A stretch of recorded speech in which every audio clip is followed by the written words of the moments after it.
Okay. So 5.2, the addition rule and complements. So let's get started. So first, we got to talk about sets before we get to the rule. So I'm hoping you remember a little bit about sets. I'll draw you some pictures in just a moment. So two events are disjoint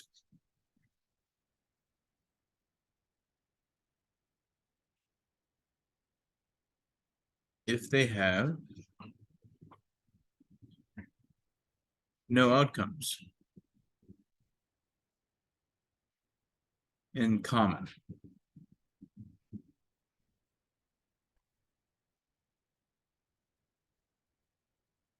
Another name for this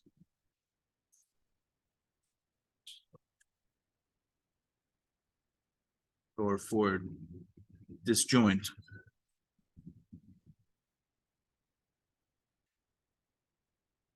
so another name for disjoint events is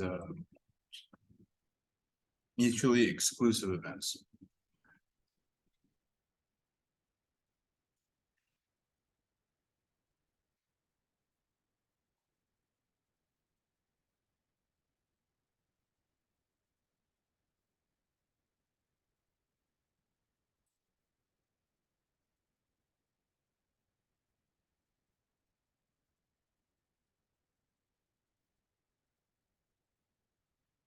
Visually, it looks like this. Let's say the square, this rectangle right here is every possibility. We'll call this the sample space. So I don't know, let's say you're rolling a die, flipping a coin, whatever it is, all outcomes are in here. Okay. And then you have an event over here. We'll call it event E. And event F over here called F. So they're not overlapping, meaning there's nothing in common. So whatever's in here is completely separate to whatever's in F. That's what we mean by mutually exclusive events or disjoint sets. Does that make sense? Okay. You can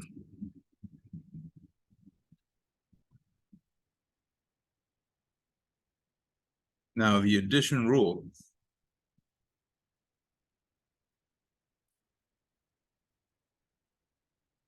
For this type of sets, disjoint sets, so the probability of E or F, so the probability of E or F happening, right?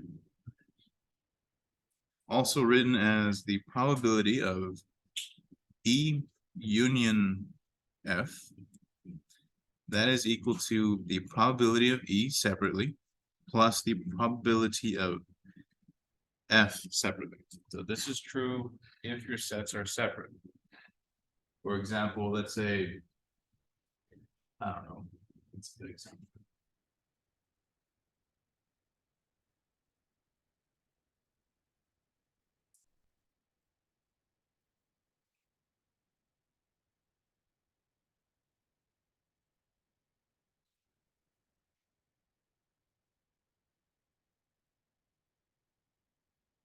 So you have the probability of something strange like heads or tails. Those are separate events. They do not happen at the same time, right? That would be your doing union of two sets. But you would probability of getting a head or a tails would be 1/2 plus 1/2. Well, obviously it would be 100% because there's only two outcomes. So they're disjoint, they're going to have them separately. If this was like, I don't know, flipping a coin, getting heads, or rolling a die, getting 4, would get those two separate probabilities, calculate them, and then just add them together. Because the die is completely separate from the coin. They're not overlapping. So if the two events are completely disjoint, completely unrelated. You can just add them up. Okay. Does that make sense? If they are not, well, we have a different rule.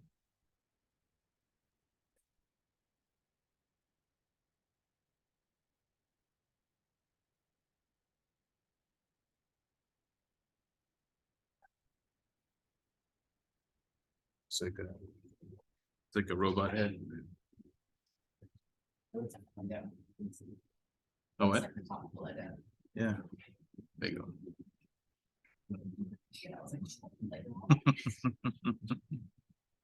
Exactly what I was thinking too. Okay. Let me give you the general rule.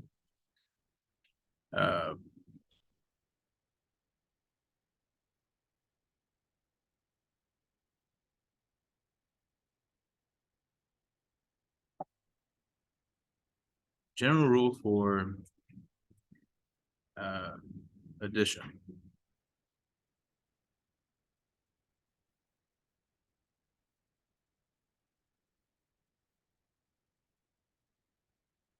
Probability of E. Sorry.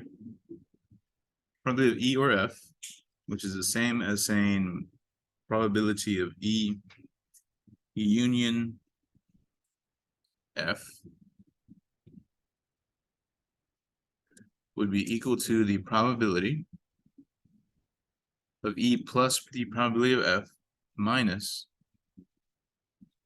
the probability of E and F, which is also the same as saying the probability of these two that are together, but minus the intersection.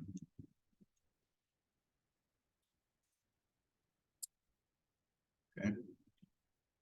So you see, if they meant, let's say you're doing a word problem, they say the word or, it's the same word as if you, they say the word and, you should relate that to a section. Okay.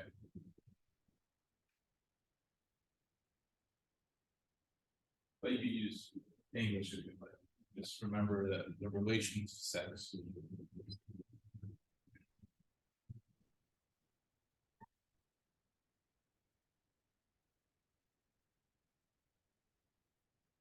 Let's do a couple examples real quick.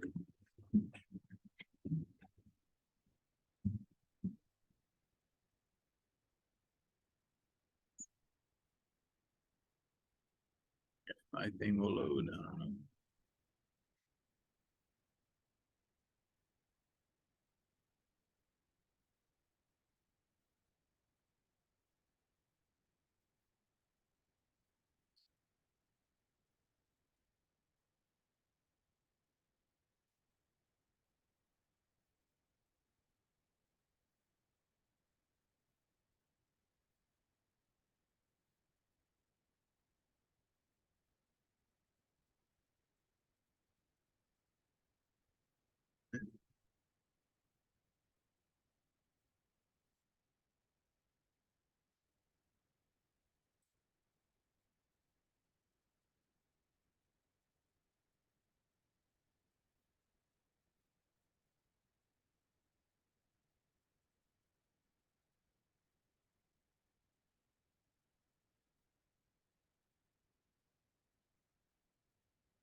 One moment.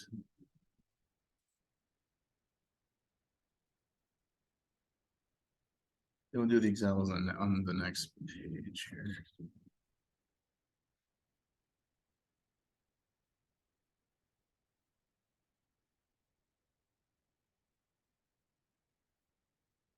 So given this little picture here,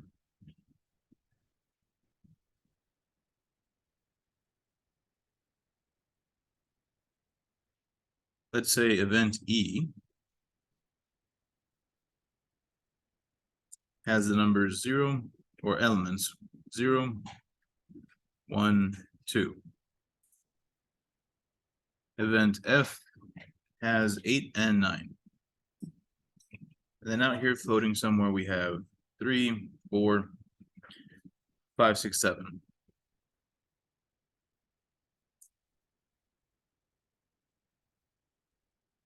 So the question,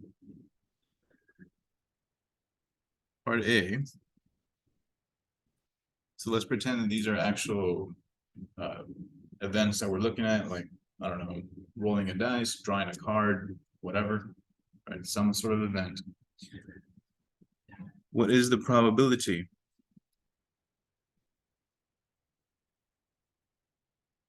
of event E? In other words, what is the probability P of E?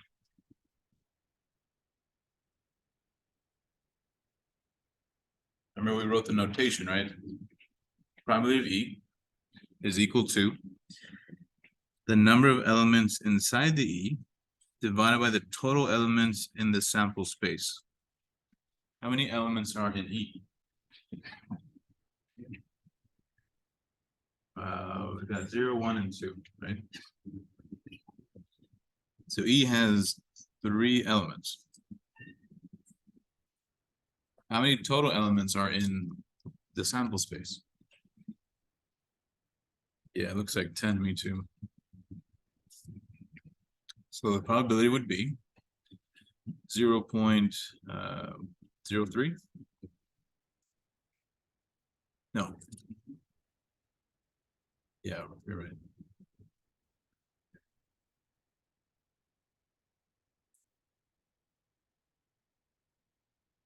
0.3, which is 30%.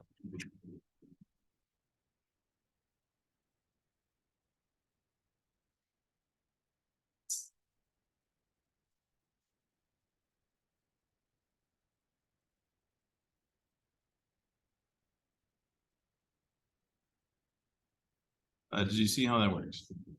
It's not, so that basic idea is how you calculate probability, right? So event E could be how many ways you can draw a black ace, or how many ways can you toss 2 dice to get a 7? You would list how many and then divide by the total possible rolls. Does that make sense? Yeah, it's not too crazy. Based off this simple idea, you build up to complex stats and probabilities. So what's probability of F?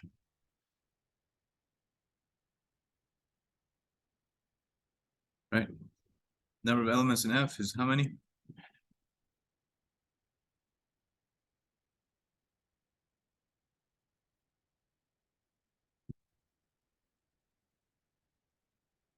We have just two elements, right?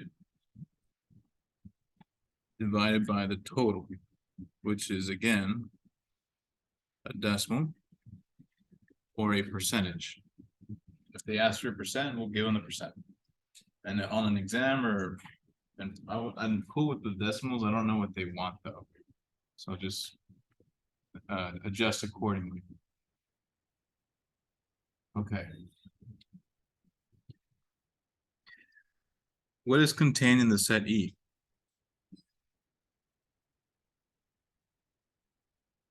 Remember we said we write this as a brace to list all the elements. So the notation would be this, right? The set F contains these 2 things. The sample space S contains everything. Just remind you what we talked about on Friday. I forgot.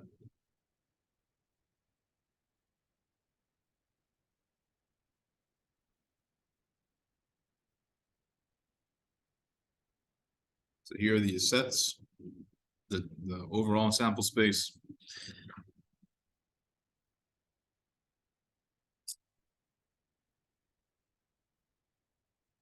Forgot to write the question for part B. Sorry about that. Part C. Find the probability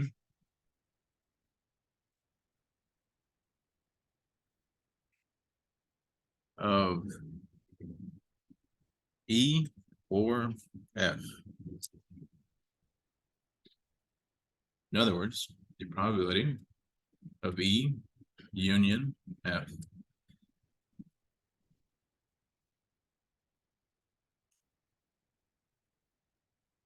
now, let's say you weren't paying attention and you didn't notice that the sets are disjoint. Okay. The general rule said that you add these together and then you subtract the intersection. Do you remember what an intersection is? Visually or just straight up definition?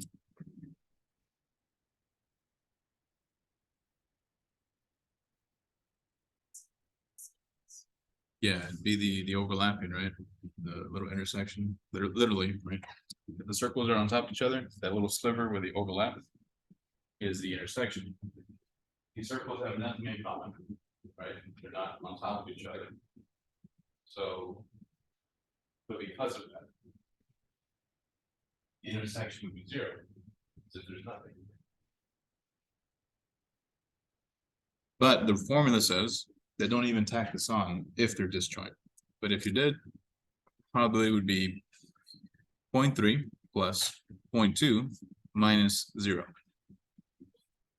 But if you use formula 1 here, it's telling you to don't even worry about the intersection if they are disjoint. But in general, you should be think of it this way, and if there is no intersection, make this 0. I think that's a better way to think about it. That's up to you. It's your life. So anyway, the probability of one or the other happening, as long as one of them happens, is about 50%.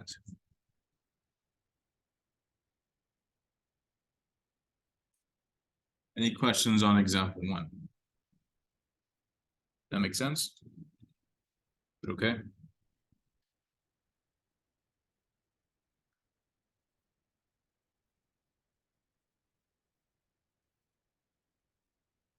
Let's do one that has intersections, I guess.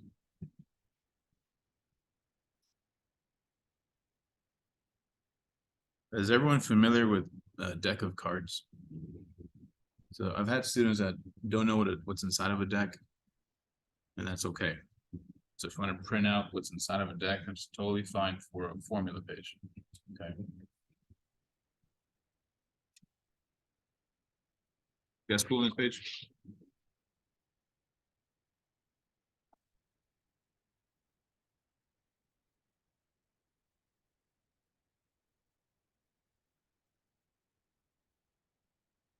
Example 2 given following.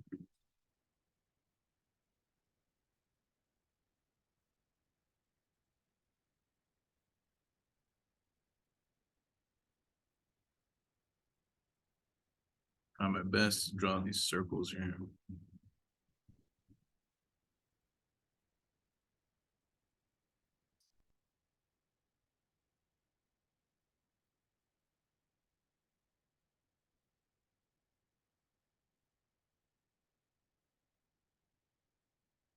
Okay, this is the E and the F are not elements, they're just the names of the circles. Just making sure you see that. 1, 3 is in the center, 1,3.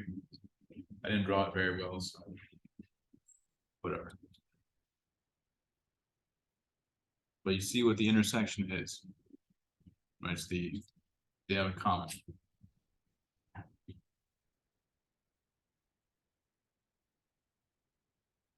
So let's start off by naming what's in the sets. What is inside E?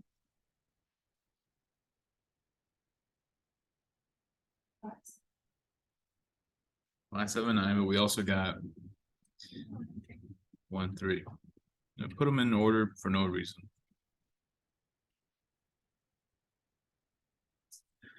What's inside F? 0, 2, 4, 1. Yeah. 0, 1, 2, 3, 4. Now, S contains everything. So what is inside capital S? Looks like 0 through 9, right? Not missing anything?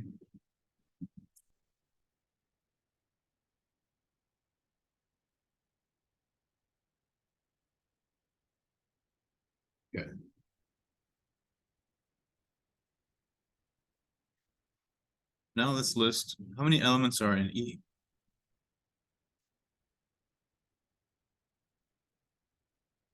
How many elements in F?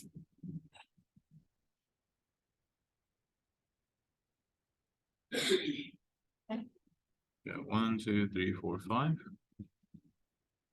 1, 2, 3, 4, 5. And the total sample space.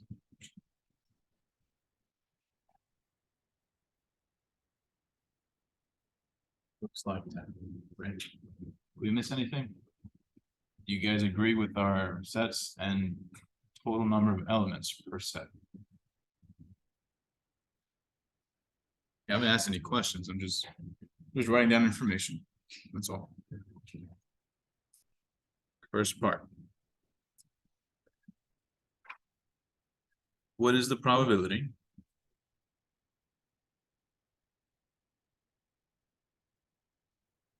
of E happening?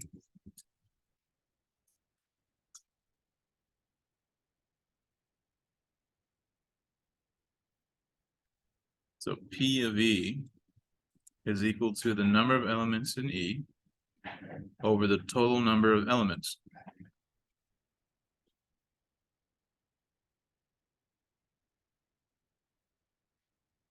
Okay. So that is 5 over 10, right?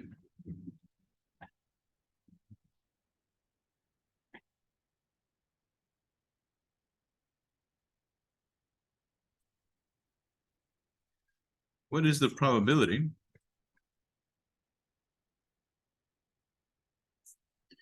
of E and F?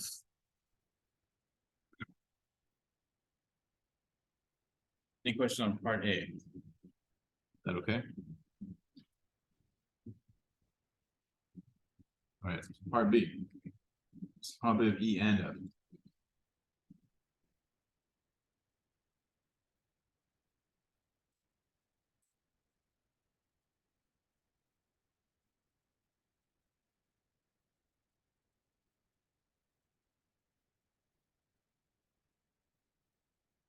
So, oops. So the probability of just the intersection. How many elements are in the intersection? Yeah, it's just 2. So it'd be 2 out of the total,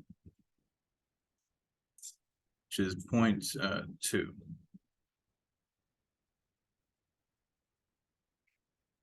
That makes sense? Last question here. What is the probability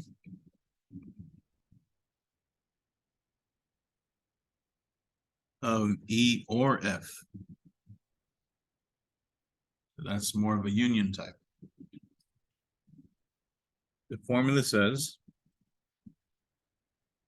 since they are not disjoint, since they are overlapping, you add up the probability of E and F, subtract the intersection.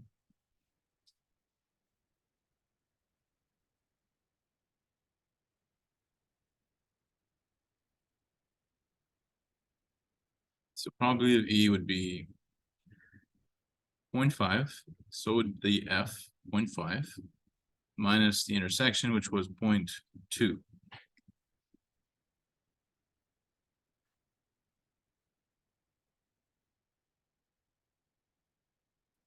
I skipped a step here. Is that okay? There's 5 elements out of the total.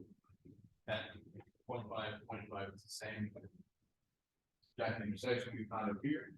Subtract the 20%. We'll have the chances of and meaning both at the same time. Would be 80%.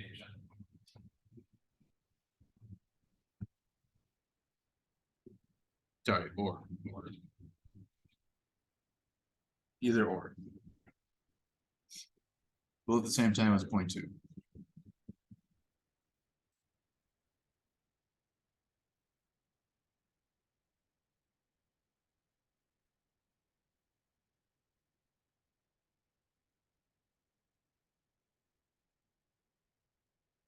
Okay. Any questions on these ideas? Does that make sense?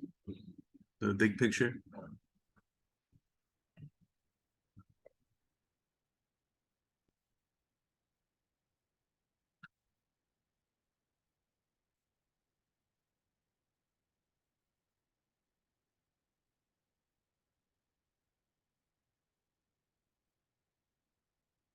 Let's do one last example here.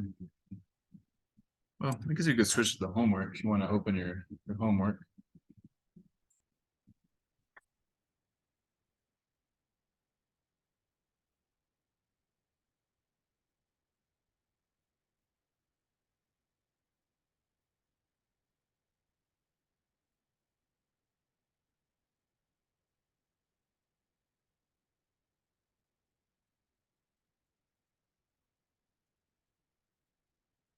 In event E.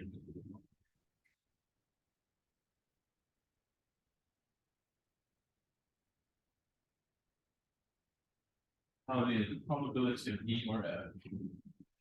They did not tell us that it's disjoint. But we kind of did. They gave us the intersection. So that means they're on top of each other. They're not disjoint. So the probability of E or F,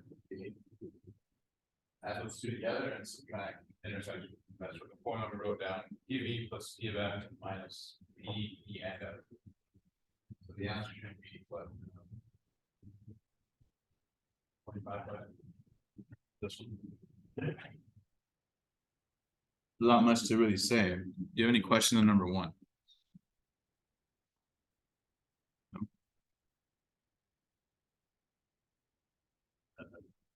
Two, they are completely separate. They tell you mutually exclusive, which means disjoint. I'll let you do that one. What is this? Oh, we didn't talk about that C tag. I believe that's complement. Let me double check on the example. Yeah, it is complement. So if you see that symbol, see, they're talking about not C. Does that make sense? So, for example, probability of rolling of 6 would be 1 out of 6, right? The probability of not rolling a 6 would be that complement. E complement means not whatever P is. So if the probability of E happening in 0.25, the complement would be 1 minus 7. So let me write that in the notes. It is important.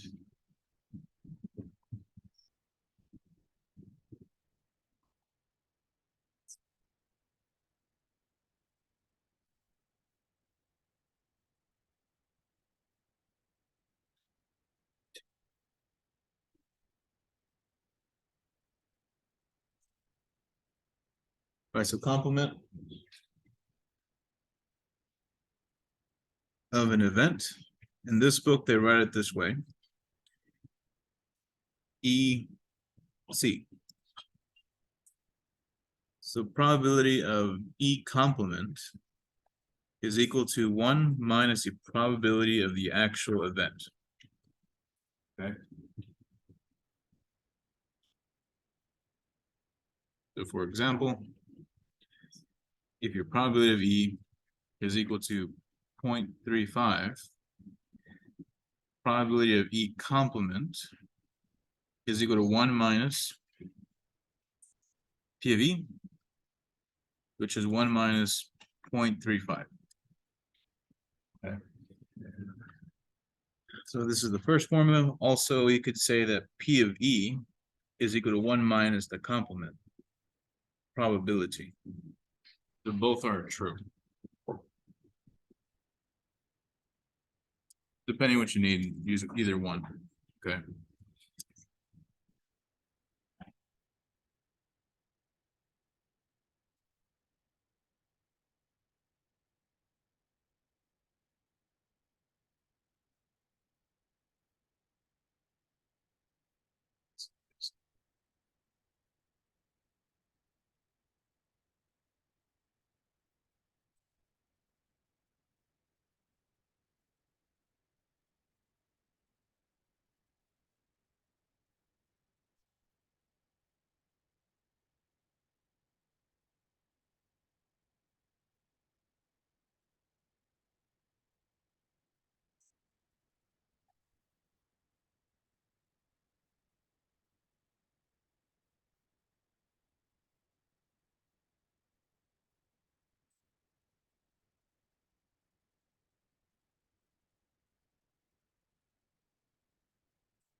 Alright.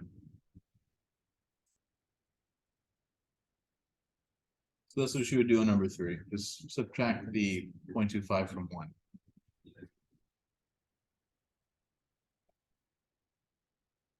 Let's see here. Number four. The golf ball, back of golf balls, 5 orange, 3 green, 10 black. So. You know the number of each type. What's the probability of orange with green? Those would be separate, right? You can't have something that's both. Same time, in solid color, there's no both does. Green ball, or orange ball. So just add them up, you have 5 out of the total. Plus 3 out of the total. That would be the probability of getting orange or green. What is the total here? The 18th, right? So 5 plus 3 out of 8 would be your answer. 8 out of 8. They want a decimal, so punch in that fraction.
Okay, question 7 real quick.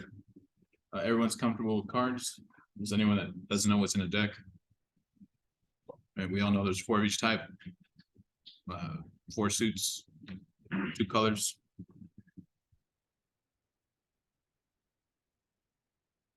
Part A, so standard A contains 52 cards, meaning there's no jokers in there.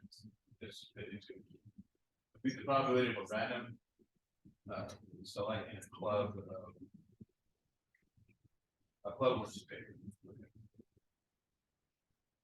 You're drawing a card. What's the chance that it's a club or a spade? You need to know how many clubs with spades. Clubs, so these are both black. It doesn't matter if this is part A. But there are ace, 1, 2, 3, 4, It's 13. 13, yeah, 13. Each type, right? So 13 plus 13 out of 52. That's all you would do. Any question on part A? Is that clear? Just want to make sure that. Yeah. We don't have to like send the children. Yeah, the standard means no jokers. Yeah, 54 would contain jokers.